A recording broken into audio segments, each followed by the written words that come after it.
विष्णु। दोस्तों, आपका मेरे चैनल में स्वागत है।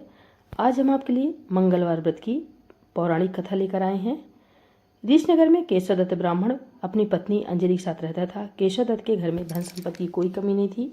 नगर में सभी केशवदत्त का सम्मान करते थे, लेकिन केशवदत्त संतान नहीं होने से बहुत चिंतित रहता था। दोनों पति पत्नी प्रति मंगलवार को हनुमान जी की पूजा करते थे। विधिवत मंगलवार का व्रत करते। कई वर्ष बीत गए। ब्राह्मण बहुत निराश हो गया, लेकिन उसने व्रत करना नहीं छोड़ा। कुछ दिनों के बाद केशवदत्त हनुमान जी की पूजा करने के लिए जंगल में चला गया। उसकी पत्नी अंजलि घर में रहकर मंगलवार का व्रत करने लगी। दोनों पति पत्नी पुत्र प्राप्ति के लिए मंगलवार का विधिवत व्रत करने लगी। अंजलि ने अगले मंगलवार को व्रत किया, लेकिन किसी कारणवश उस दिन अंजलि हनुमान जी को भोग नहीं लगा सकी और उस दिन वह सूर्यास्त के बाद भूखी ही सो गई। अगले मंगलवार को हनुमान जी को भोग लगाए बिना उसने भोजन नहीं करने का प्रण कर लिया। 6 दिन तक अंजलि भूखी प्यासी रही। 7वें दिन मंगलवार को अंजलि ने हनुमान जी की पूजा की, लेकिन तभी भूख प्यास के कारण अंजलि बेहोश हो गई। हनुमान जी ने उसे स्वप्न में दर्शन देते हुए कहा, उठो पुत्री, मैं तुम्हारी पूजा पाठ से बहुत प्रसन्न हूँ। तुम्हें सुंदर और शिव को पुत्र देने का वर देता हूँ। यह कर हनुमान जी अंतर्धान हो गए। तत्काल अंजलि ने उठकर हनुमान जी को भोग लगाया और स्वयं भोजन किया।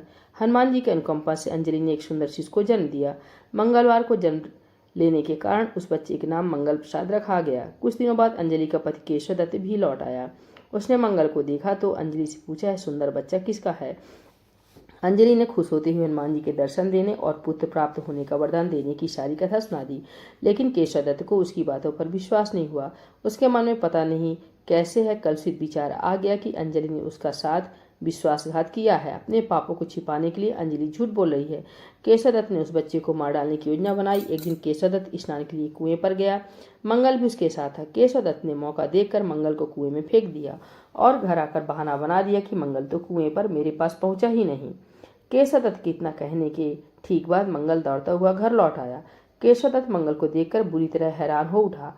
उसी रात हनुमान जी ने केशवदत्त को सपने में दर्शन देते हुए कहा, तुम दोनों मंगलवार के व्रत करने से प्रसन्न होकर पुत्र जन्म का वर मैंने दिया था, फिर तुम अपनी पत्नी पर शक क्यों करते हो? उसी समय केशवदत्त ने अंजलि को जगाकर उससे क्षमा मांगते हुए सपने में हनुमान जी के दर्शन देने की सारी कहानी सुनाई।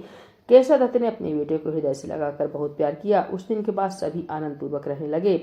मंगलवार का विधिवत व्रत करने से केशवदत्त और उनके सभी कष्ट दूर हो गए। इस तरह जो स्त्री पुरुष विधिवत मंगलवार का व्रत करके व्रत कथा सुनते हैं, हनुमान जी उनके सभी कष्ट दूर कर घर में धन संपत्ति का भंडार भर देते हैं। शरीर के सभी रक्त विकार के रोग भी नष्ट हो जाते हैं।